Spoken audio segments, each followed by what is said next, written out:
大家好，我是阿冰。可能你曾经听人说过，什么灵性觉醒啊，那都是骗人的玩意儿吧？别再吹牛皮啦！灵性觉醒是不是一些团体用来骗钱用钱供奉、变得神通之类的？那到底灵性觉醒是否真实存在，还是这只是一个流传了数百甚至上千年的一个谣言呢？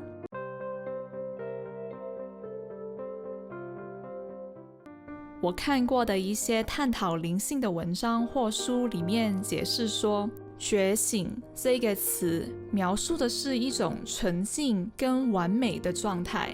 在这种状态里面，正常的知觉跟痛苦会被留在一个分离的、充满幸福感的地方里面。人的灵视可以跟宇宙沟通，看到超脱于世间以外的东西。最重要的是能让身心灵保持在平静跟淡然的平衡状态。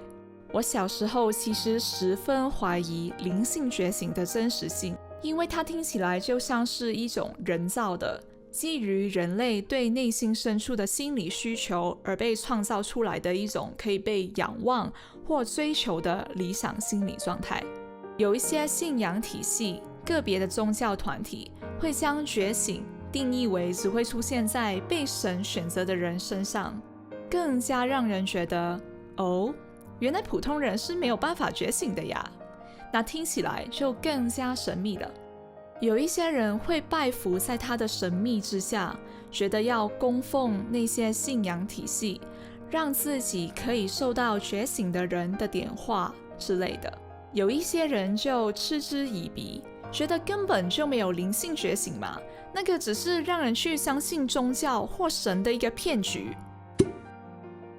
直到我自己愿意去主动阅读灵性相关的资讯之后，慢慢的我觉得这或许不是一个骗局。机缘巧合之下，我开始练习冥想，也有去学灵气治疗，去开通身体的能量通道。神奇的灵性体验在我学灵气治疗的前后就发生了。在我学灵气治疗之前，我就有1-2次感受到宇宙能量的回应，觉得神奇的同时，也觉得自己是神经病。学灵气治疗的时候，我的老师会指导我如何去接收宇宙能量，跟打开身体上的能量管道，觉得很玄吧？可我没想到的是，在我之后的冥想里面，我都可以持续的保持这种状态。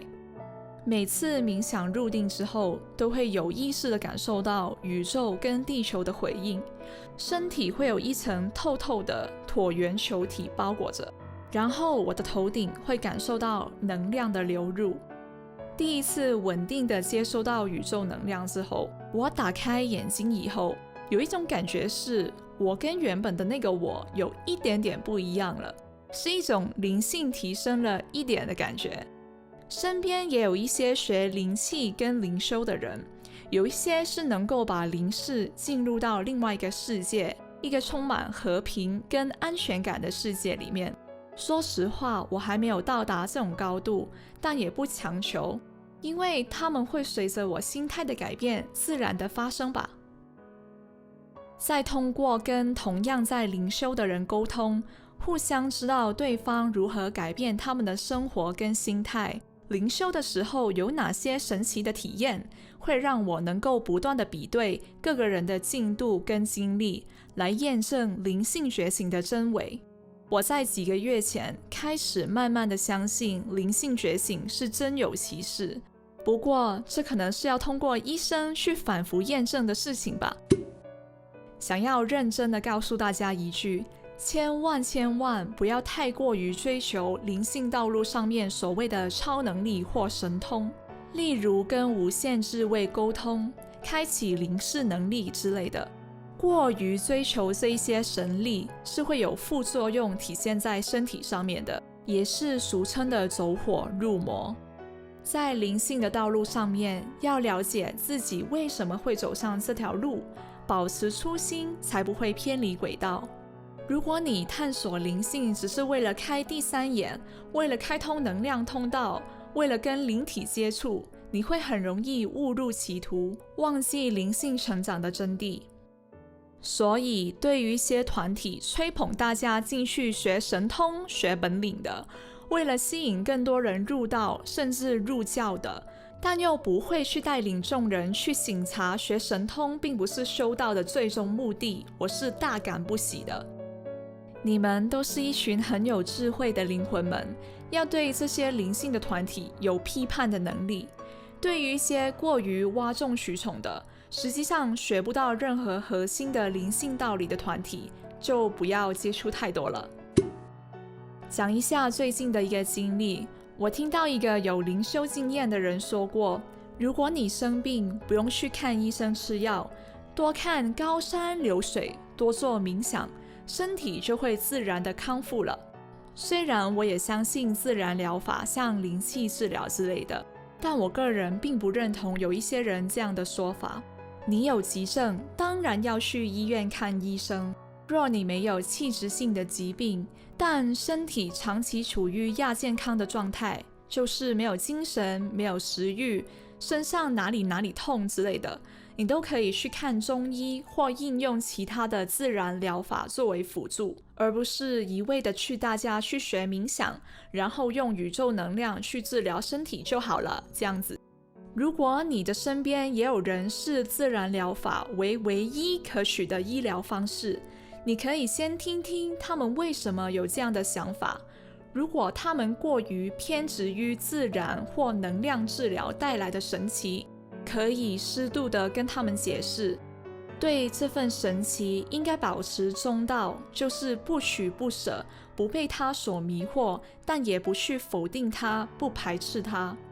过于执着于这些神奇，只会产生令人痛苦的因。因为能量或灵气的运用并不是什么很高深莫测、虚无缥缈的东西，它是我们先天本有的能力，只是我们很少主动去思考怎么去运用它们。所以有灵修经验的人不太需要过于骄傲于自己的神通本领，普通人也不会觉得你是在吹牛皮或骗人，反而会用更客观的态度去了解灵性相关的话题了。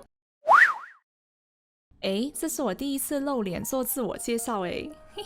有很多人问我是不是香港人，因为我的母语是粤语嘛，但又有人觉得我讲普通话有马来西亚腔，所以又会猜我是不是马来西亚人。到现在为止都没有人猜对过我是哪里人其实我是澳门人，也没有很意外没有人猜到，因为澳门实在是一个小地方，而且港澳人在讲粤语的时候听起来都差不多。但我对于有一些人说我讲话有马来西亚腔觉得有点困惑，因为我一直以为自己是带一点台湾腔的。虽然我出生到长大都在澳门，但我的大学是在台湾读的，是在北部的一所大学，所以我以为我有学到一点点台湾腔。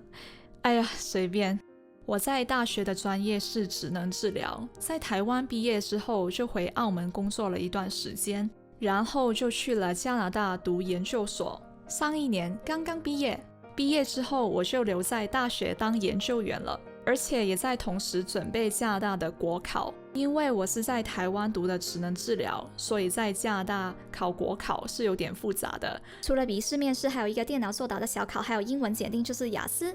整个考的过程大概是6到12个月。因为我有工作，而且在备考当中，所以 YouTube 的更新都是随心而来的。有人说找不到我的 IG， 所以我特地把它放在这里。大家可以来 IG 跟我一起探讨灵性的话题哦。然后也有人问我为什么要开一个 YouTube 讲1的法则还有灵性成长的话题。首先是我真的觉得1的法则所说的内容十分有趣。我国中第一次看这本书的时候，就觉得它刷新了我的世界观。这本书是说一个3人团体跟外星人 Ra 的通灵记录，他们通灵的方法跟内容，大家可以查看我的第1部影片哦。后来发现1的法则的内容跟一些宗教讲述的某些内容还挺相似的。它的主要概念是讲这个世界是一个整体，所有的生灵万物皆为一体，冲破这具肉身个体的幻象，寻回灵魂本身的平静与淡然，提升对灵性的智慧，灵魂就能够回归到一这个整体。而要去到合一的境地，我们需要扬升到第8密度，现在还在地球人类从第3跨到第4密度的这个时间点上，所以还要经历很多辈子的觉悟跟洗礼，才能去到第8密度吧。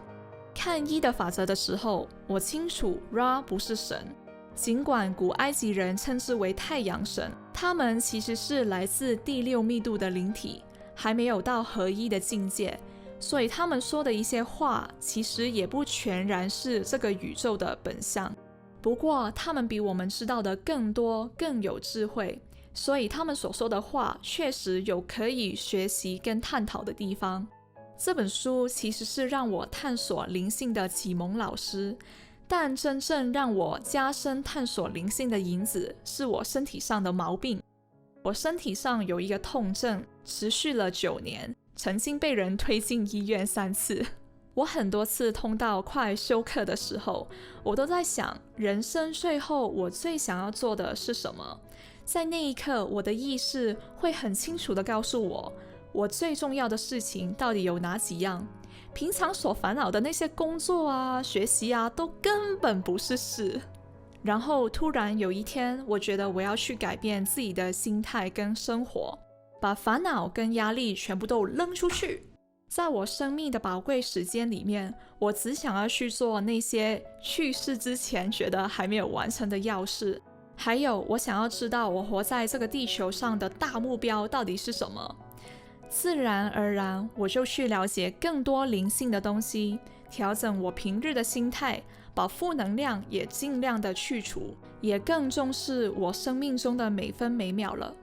神奇的是，我的痛症在这个过程当中也随之减轻了。可能是身体上面的疼痛本来是来自心态的反射吧。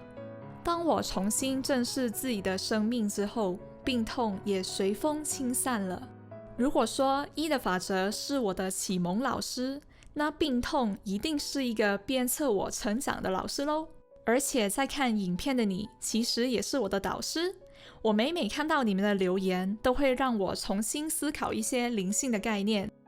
很感谢大家在这几个月以来的支持，感谢8000订阅。如果你对于这个影片里面所说的灵性觉醒存有疑惑，或想要知道更多关于我个人的状态，欢迎在下方留个言，我会尽量的回复大家的。最后，祝大家在牛年如意吉祥，好人一世平安。如果你想要知道更多关于宇宙奥秘、一的法则，还有灵性成长的资讯，就订阅我，还有按下铃铛吧。我们下次见，拜拜。